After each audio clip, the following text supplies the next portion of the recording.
जय श्री राम। हिंदू धर्म ग्रंथों के हिसाब से 8 लोग ऐसे हैं जो अमर हैं, जिनको अष्ट चिरंजीव भी कहा जाता है।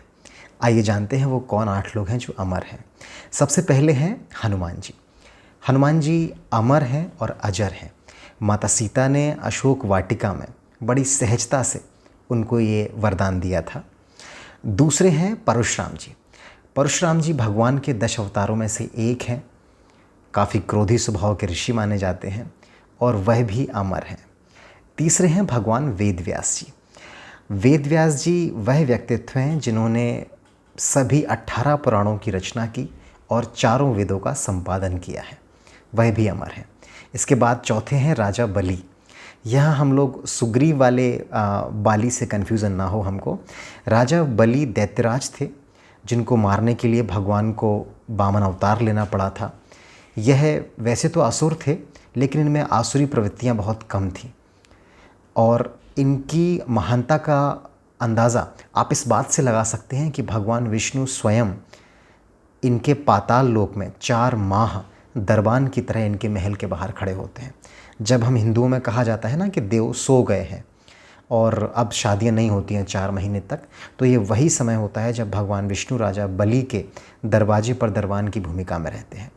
इसके बाद 5 में हैं विभीषण जी। विभीषण जी को जब लंका विजय करके भगवान राम ने दी थी, उसके बाद भगवान ने उनको वहाँ पर एक सुशासन के लिए अमरता का वरदान दिया। 6वें हैं कृपाचार्य जी।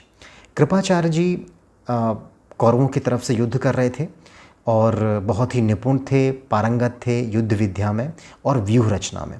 कृपाचार्य भी अपने तप बल के कारण अमरता प्राप्त करके रखे हुए हैं। इसके बाद अगले हैं अश्वत्थामा। अश्वत्थामा का नाम आप सभी ने सुना होगा। अश्वत्थामा द्रोणाचार्य जी के पुत्र थे, महाबली थे, मस्तक पे मणि थी, ब्रह्मास्त्र चलाने की क्षमता रखते थे और उनको भी अमरता का दर्जा प्राप्त है। 8वें जो हैं वह हैं ऋषि मार्कंडेय। ऋषि मार्कंडेय जी की तस्वीर आपने कई जगह देखी होगी। एक बहुत ही अल्पायु का व्यक्ति शिवलिंग से लपेटा हुआ है। यमराज उनको अपनी तरफ खींचने का प्रयास कर रहे हैं क्योंकि उनका समय ख़त्म हो गया था, लेकिन चूंकि वे भगवान शिव के बहुत बड़े भक्त थे तो भगवान शिव वहाँ प्रकट होते हैं और उनकी भक्ति से प्रसन्न होकर उनको अमरता का वरदान प्राप्त करते हैं। तो ये वो 8 लोग हैं जो पूरे कल्प में अमर हैं। मैं आपको एक बार फिर से नाम बताता हूँ। सबसे पहले हनुमान जी हैं, परशुराम जी हैं, वेद व्यास जी हैं, राजा बलि, विभीषण, कृपाचार्य जी, अश्वत्थामा और ऋषि मार्कंडेय।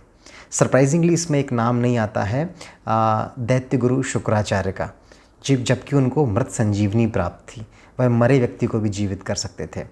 लेकिन इस 8 लोगों की सूची में जो अष्ट चिरंजीव लोग हैं उसमें द्रोणाचार्य जी उसमें जो शुक्राचार्य जी हैं, जिनको हम लोग दैत्यों का गुरु कहते हैं, उनका नाम इस सूची में नहीं है। जय श्री राम। आशा करता हूँ आपको यह जानकारी रोचक लगी होगी।